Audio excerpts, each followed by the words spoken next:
Chances are, if you're watching this video, you probably already know that J.R.R. Tolkien, the author of The Lord of the Rings, was a professor of Old English at Oxford for several decades, and that he loved the language and he loved interacting with it. You may know that The Lord of the Rings carries several references to the Old English literature and language, and that mostly this is done through the apparatus of Rohan, the people of Rohan, the language Rohirric, which, I should say, is its own language. Tolkien states that he translates it into Old English. But more than that, mostly within the book Two Towers, the events which transpire in Rohan, the way that the characters that are Rohirric talk and act, there are several references to Old English language, culture, literature in these scenes. And today I wanted to make a video to kind of talk about the most explicit ones. I'll talk about the films first, and then I'll move on to talk about the books and what perhaps the films left out. So the first thing that I want to talk about is Theodred's funeral. Theodred in West Saxon would be Theodrad, which means something along the lines of like people council. At Theodred's funeral, Eowyn, whose name would mean something like horse joy, sings an elegy that goes like this. Hafod freone frecan fothan sendet Yet shulon singan cleomen soriende On medu selde That emano ere His trugne diras And maya deoros. So here's the text of what Eowyn just sang. In a standard West Saxon pronunciation, this would be Balaqualm havath freone frecan forthon sended, Yid shulun singan gleomen sorgiende on meduselde, that he ma no ware, his druchne durest on magadeorust, Balu. Obviously, Miranda Otto was not professionally trained on how to sing in Old English, and neither were any of the actors or singers in this film, but it's just cool that they tried, so, can't hold it against them.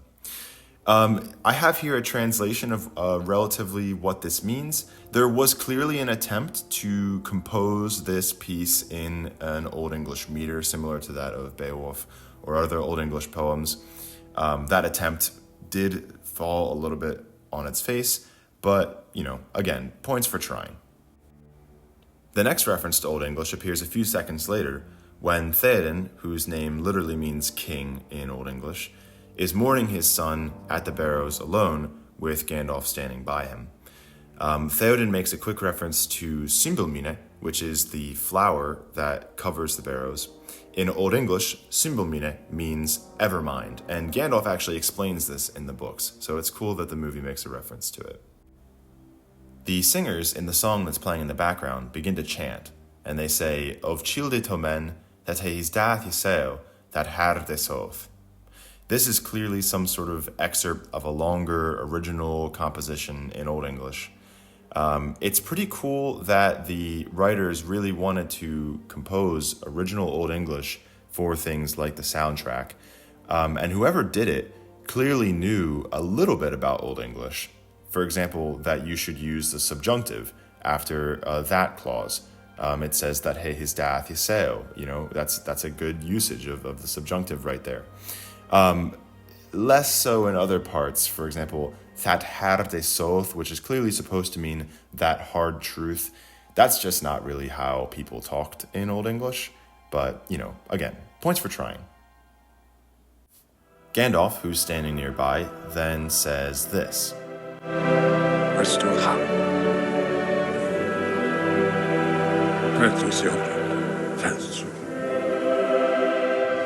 What Gandalf just said, if you couldn't make out Sir Ian McKellen's Old English mutterings, is Westu hal, fer thu, Theodred, fer thu. Westu hal is one of the most common kind of respectful addresses in Old English. And then this fer thu, Theodred, fer thu is conceivably, at least this is probably what the writers were getting at, some sort of farewell. It's not attested in Old English. Tolkien does say fair thu in the books as a greeting, and presumably the writers kind of saw that and assumed that you could use it in the same way as a farewell, which really isn't a bad guess. If you said fair thu to someone in Old England 1,000 years ago, they might look at you funny, but they would probably understand from context that you were just telling them farewell, and it wouldn't be that bad. The next thing that I want to talk about is probably the most well-known reference to The Lord of the Rings in both the films and the books, and that is this kind of "where is the horse and the rider" speech. In the books, it's given by Aragorn in the form of a poem, and in the films, it's given by King Theoden. Where is the horse and the rider? Where is the horn that was blowing?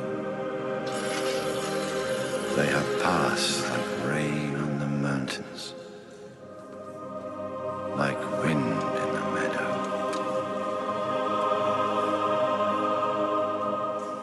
The days have gone down in the west, behind the hills, into shadow.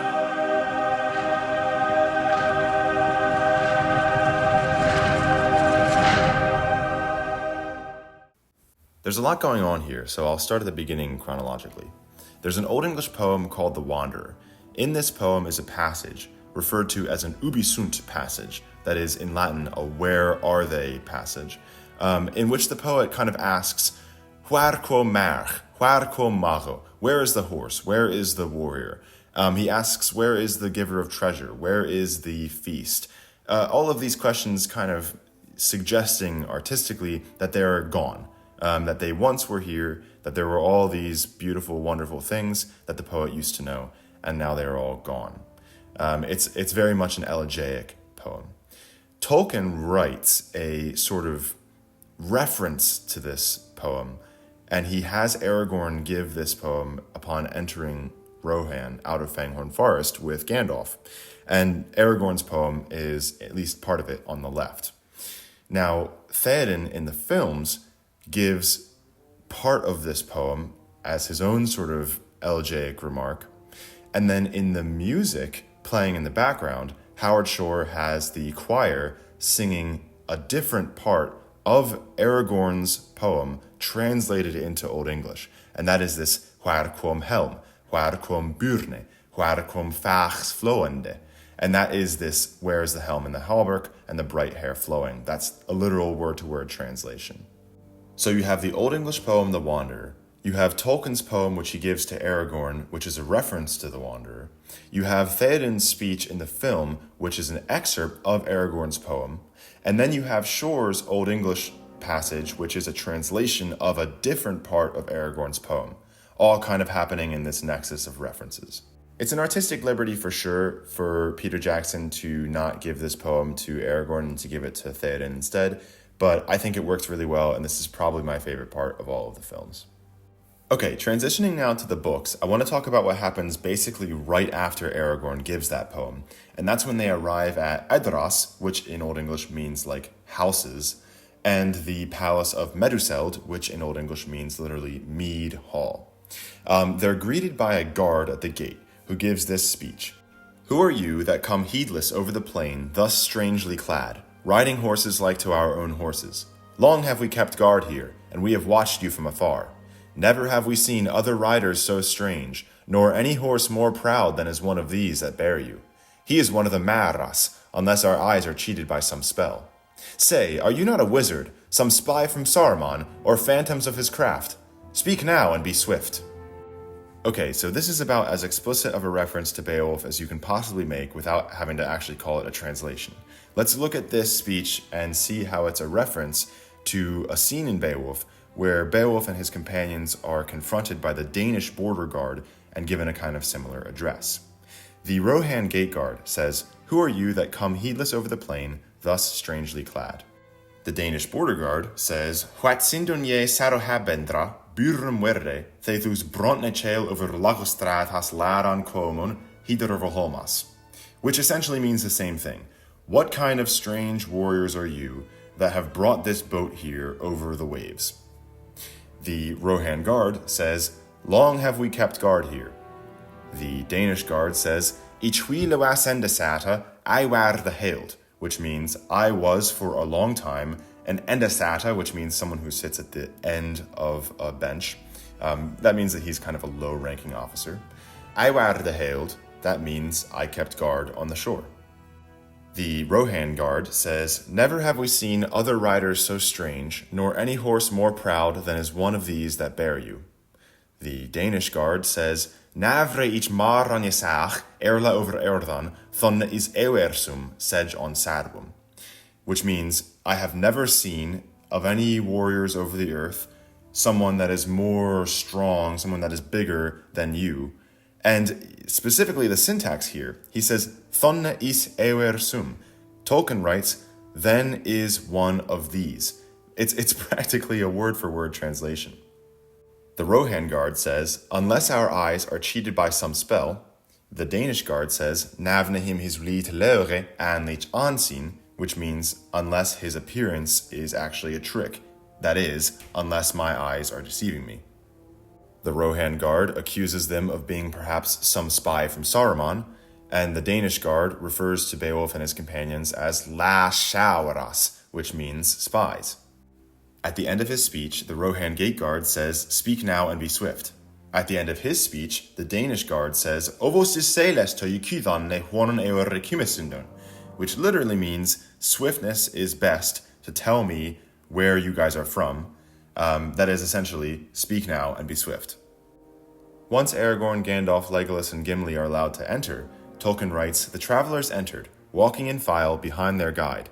They found a broad path, paved with hewn stones, now winding upward, now climbing in short flights of well-laid steps. When Beowulf and his companions are allowed to approach the Danish hall of Heorot, the poet describes Strat was stanfach, sti wisode gummat gadere, which essentially means the street was made of stone and they followed the path. When Theoden's Thane, Hama, whose name was very common in Old English and means essentially home, allows Aragorn, Gandalf, Legolas, and Gimli to enter the hall, he says, In doubt, a man of worth will trust to his own wisdom. I believe you are friends and folk worthy of honor, who have no evil purpose. You may go in.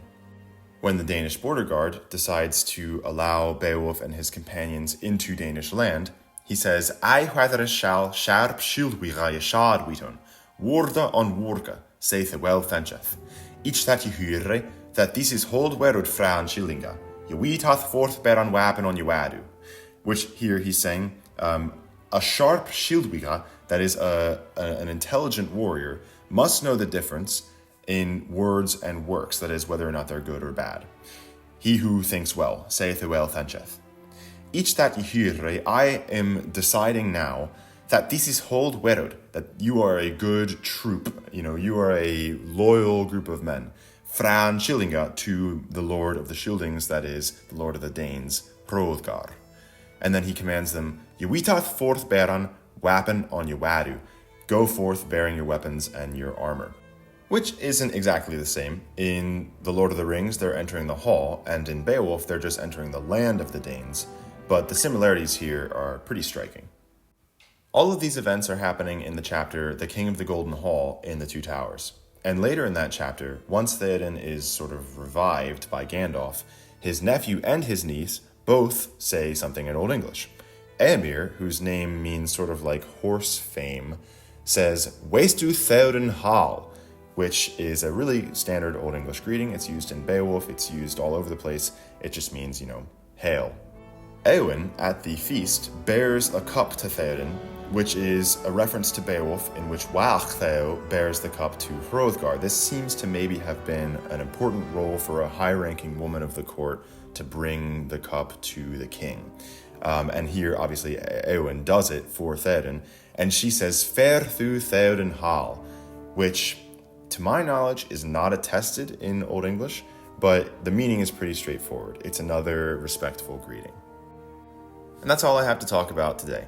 If there was anything interesting that I missed, then be sure to let me know in the comments. I hope you found this video entertaining. If you're interested in Old English, do be sure to check out the rest of the channel. If not, well, then thanks for watching, and Farath ye Yesunde.